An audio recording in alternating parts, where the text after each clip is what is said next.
شوف، مرات الحياة تخيرك، تتفق وياي؟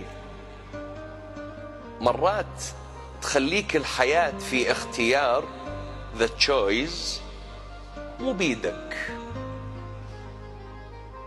I be honest with you.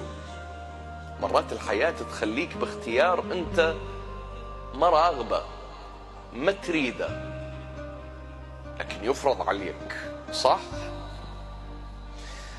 إذا خيرتك الحياة في يوم بين أن تغيب وتحفظ قيمتك وبين أن تكون حاضرا لكن لا قيمة لك، اختر أن تكون غائبا. الله. غياب تحفظ فيه الكرامة